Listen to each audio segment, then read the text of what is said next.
Dito sa mundong ibabaw na ating ginagalawan ay marami sa atin ang naniniwala kung totoo ba na mayroon higanting tao na nilalang ng Diyos. Kung ating pagbabasihan ang Biblia, sigurado marami sa atin ang nakakaalam sa kwento ni Haring David at Goliath. Kung sa unang modernong panahon ay totoo na mayroon malalaking tao na nabubuhay hanggang sa kasalukuyang panahon, tulad na lang ni Robert Wadlow na mula sa bansang Amerika, mayroon taas na aabot sa 272 cm or 8 feet and 11.1 inches.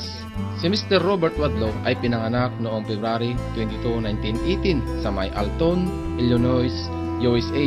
Bagaman siya ang kinikilalang pinakamataas na tao sa mundo sa kanyang panahon, ngunit saglit lang niya ito nakamit pagkat siya ay maagang binawian ng buhay sa edad na 22 dahil siya ay pumanaw noong July 15, 1940. Ang sanhi ng kanyang maagang kamatayan ay septic blister sa kanyang kanang bukong-bukong, sanhi ng isang bris, at kanyang naulila ang 4 na anak.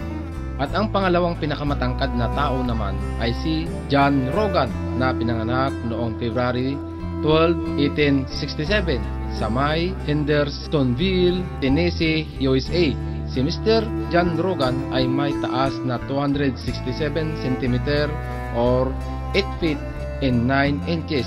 Kaya sa ating panahon siya ang kinikilalang pangalawang pinakamataas na tao sa mundo. Si Mr. John Rogan ay pumanaw sa edad na 38, mas mahaba ang kanyang inilagay dito sa mundo kumpara kay Mr. Robert Wadlow dahil si Rogan ay pumanaw noong September 11, 1905 sa Gallatin, Tennessee, USA, sanhi ng komplikasyon ng kanyang sakit. Ngayon, sa modernong panahong ito, ating kilalanin naman ang 4 na nabubuhay na taong pinakamatangkad sa mundo. Ang una rito ay si Sultan Kusin na mula sa bansang Turkey.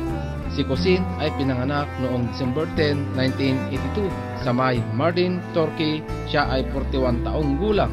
Siya ay may taas na 251 cm or 8 feet and 2.8 inches. Liban siya ang kinikilalang matangkad na tao sa ating panahon, siya rin ang kinikilalang may pinakamahabang kamay na abot sa 28.5 cm or 11.22 inches ang haba nito.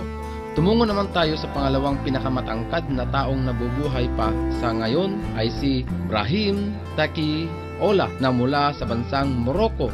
Siya ay pinanganak noong January 26, 1982 sa may Southern Guelmim, Morocco. Sa edad na 42, siya ay may sukat na taas na abot sa 246 cm or 8 feet and 1 inches. Kung si Mr. Kusin ay kinikilalang may pinakamahabang kamay sa kasaysayan, si Mr. Brahim, siya naman ang tinaguriang may pinakamahabang talampakan sa kasaysayan na may sukat na 38 cm or 1 feet and 3 inches ang haba nito.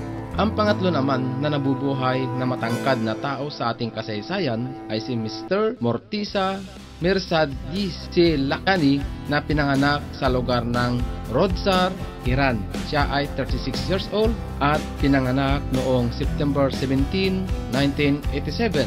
Siya ay may sukat na taas na abot sa 246 cm or 8 feet and 1 inches. Liban siya ang kinikilalang pinakamatangkad na tao sa bansang Iran, si Mr. Mortiza ay kinikilalang pinakamatangkad na player ng Paralympic Games or Games of the Paralympics.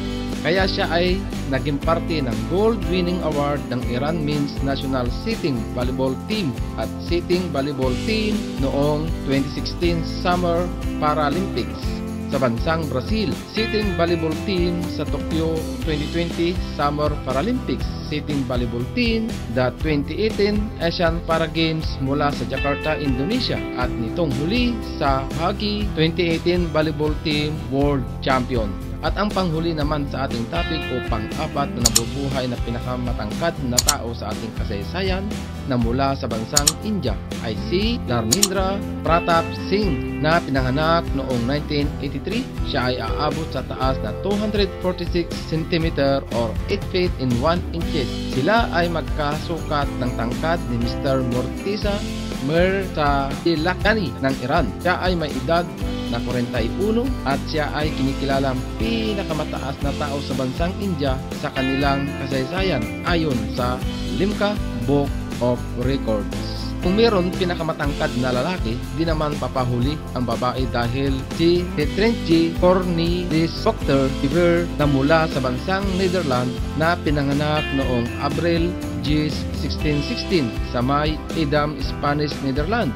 Siya ay meron taas na abot sa 2.60 cm or 8 feet and 0.65 inches. Kung sa buong kasaysayan siya ang pinakabatang namatay sa lahat na matangkad na tao sa mundo dahil siya ay pumanaw sa edad na 17 noong July 2, 1633. Sanhi ng maaga niyang kamatayan ang sakit na kanser. Sa muli, ang taos-pusong kong pasalamat sa patuloy ninyong pagtangkilik sa muntikong channel. Paalam!